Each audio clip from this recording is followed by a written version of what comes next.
All is well?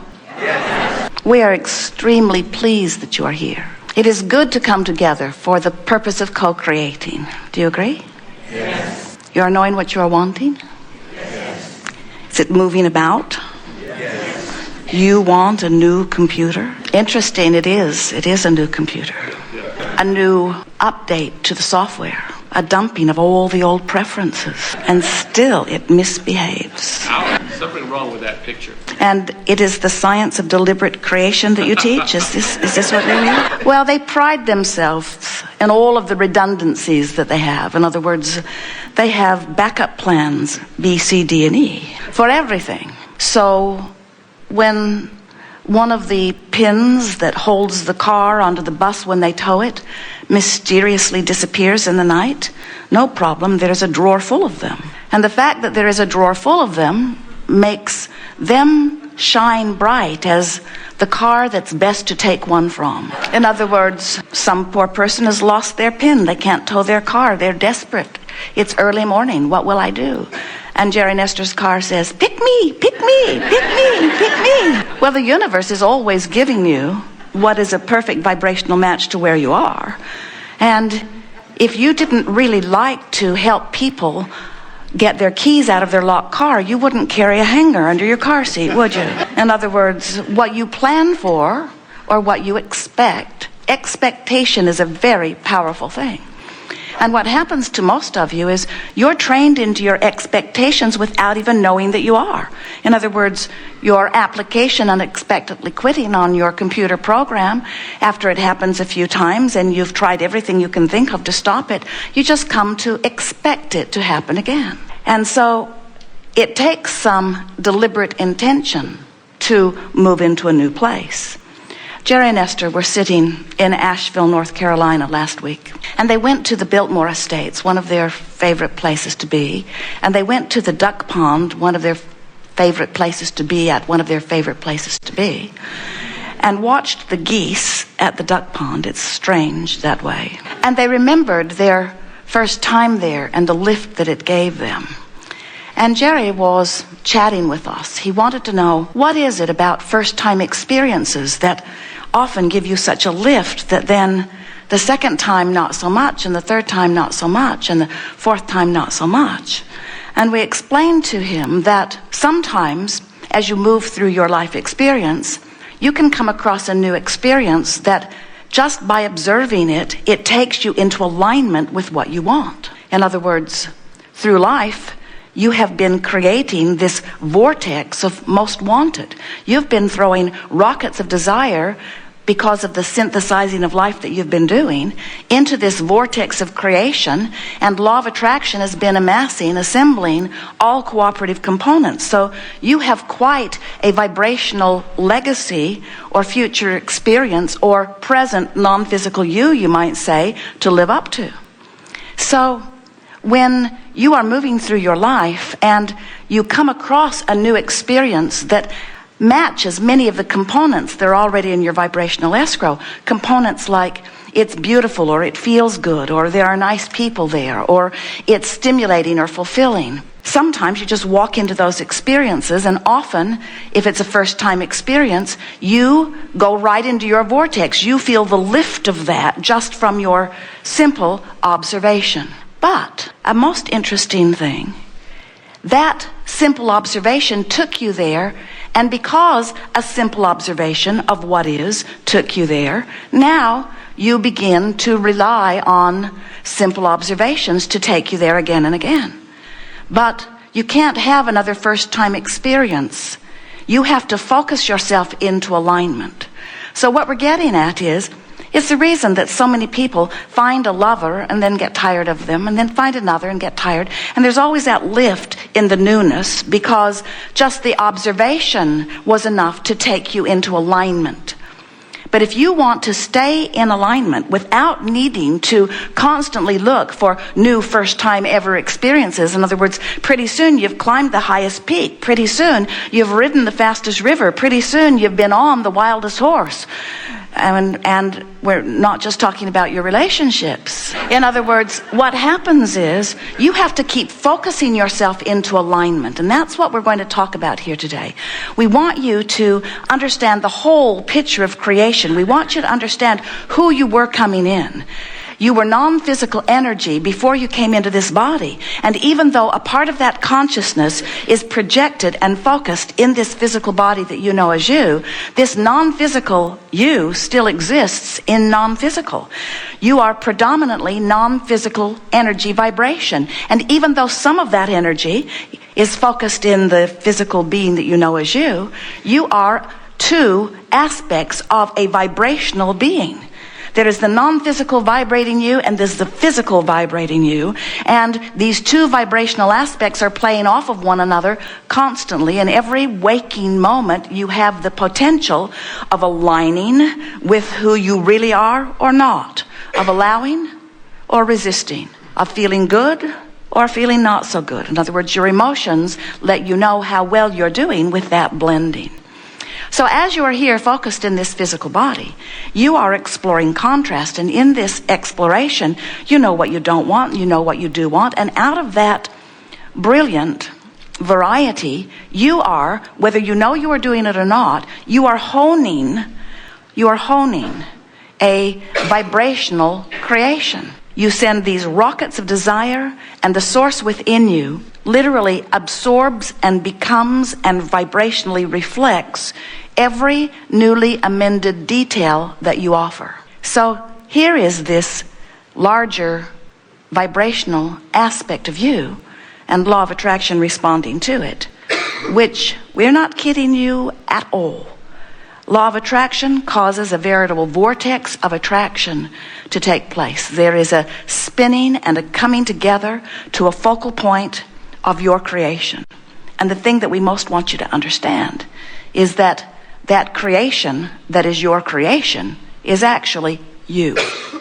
It's you in your improved body. It's you in your improved well-being. It's you in your ever-improving prosperity, your ever-improving clarity. It is the ever-improving you in your life experience that you are putting vibrationally into this vortex. And as that larger part of you becomes it, we've written a book, named it the best thing any book was ever named, Ask and It Is Given. And what that book says is that when life causes you to ask, it is given in the fullest sense of the word. In other words, the larger part of you becomes it and radiates a signal that you can't miss. Oh, you cannot move toward the signal, but you can't miss it. And by that we mean, when you move toward it, you don't miss it as you feel wonderful. When you move away from it, you don't miss it as you feel awful. In other words, you can't miss it. You can't miss the signal. It's always radiating. And every emotion that you feel, no matter how bold or subtle, no matter how good feeling or bad feeling it is, every emotion that you feel is your indicator about this relationship between these two vibrating aspects of you. So when your life causes you to ask for more money, as you do often and regularly and have done for a very long time, there is a newly created, newly amended, ever-evolving, prosperous version of you pulsing and calling you home, so to speak. And when you allow yourself to think a thought that matches it, like things are going well, or I appreciate my life, or I appreciate this, or I'm looking forward to that, then you move in the direction of it, and your indicator, your emotional indicator, lets you know you're moving in the direction of your expanded becoming.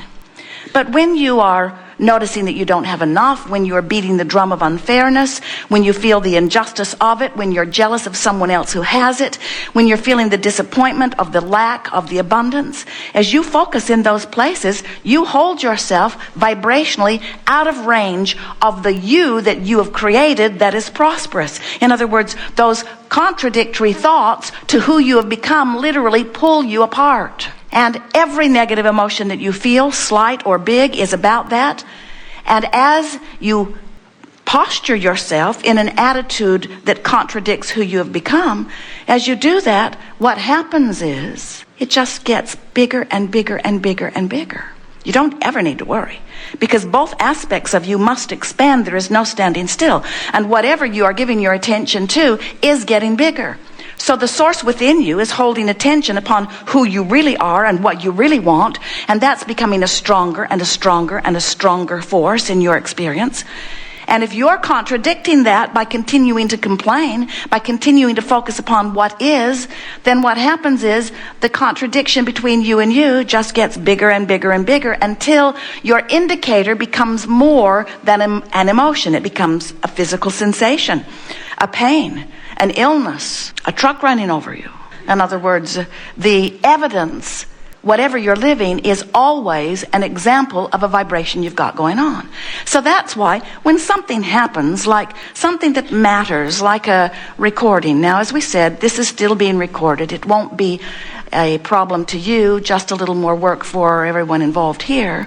But the recording is being made, even though the easiest way to make it has pooped out.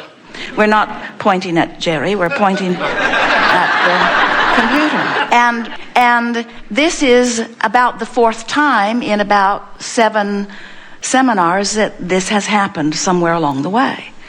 And so what we want you to gather through Esther's learning experience over this, because we're going to talk to her about this because you all have experiences like this. We want you to understand that when something happens that you don't want, you put an equal and proportionate what you do want into your vibrational creation, into your vortex of creation. So you just have to know that because of the intensity of this and the wanting of this, there is a solution brewing here in this vortex. A solution that many of you sitting here listening are thinking, I know. There is a solution already brewing. Now, there is some sort of electrical glitch that is happening. We'll just let her know. It's the cable in. It's giving her computer an unexpected jolt. Not the computer, it's the cable. But the reason that we are only telling them now is this is the first time that Esther has been in the vortex while we've been talking about this. And what we want you to understand is that when you are in the midst of a problem, you are not a vibrational match to the solution. So you can't find the solution. You've got to get into the vortex. Well, how do you get into the vortex when you are in the midst of a problem? Well, you have to imagine the solution. But it's hard to imagine the solution when you're trying to solve the problem, because the problem seems like it deserves your attention. Esther will say to her brilliant, almost capable of fixing anything but that, IT man back in the office in San Antonio, we've got to get to the bottom of this. We cannot continue to have disruption in our seminars.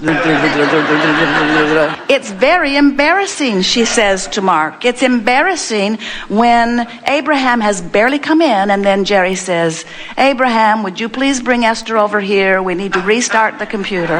So Mark, Esther will say, we really have to get to the bottom of this. We must get to the bottom of this. I'm counting on you to get to the bottom of this. Will you get to the bottom of this? Will you get to the bottom of this? Will you get online? Will you read some user groups? Will you find out if anybody else is having any of this trouble? Will you see if you can isolate what the trouble is and find out what the solutions are and tell me and I'll do them? Because really, Mark, we've got to get to the bottom of this. We've got to get to the bottom of this. We've got to get to the bottom of this. Familiar? We've got to get to the bottom of this. We've got to root out this problem. We've got to dig into that computer and find those pesky preferences, and we've got to throw them in the trash, and we've got to obliterate them forevermore. We've got to rid ourselves of whatever the gremlin is that's giving us what we do not want. It's so important to me. It's so important to me. It's so important to me. And we say, you just can't get there from there. And you can't hire anybody smart enough to get you there because they can't buck your current. His hair is blown back by the forcefulness with which Esther pleads for solution, you see. We're exaggerating only slightly. So, in order to get what you do want, you must talk about what you want and why you want it. And that's not an easy thing, is it? When the evidence that is in your face, when the x-rays or the proclamations or the current law in place or the behavior of someone, when there is something really not wanted that you are observing, you don't mean for it to happen, But what you're observing trains your vibration into an often out of the vortex attitude that then you just can't sloppily keep observing and get what you want.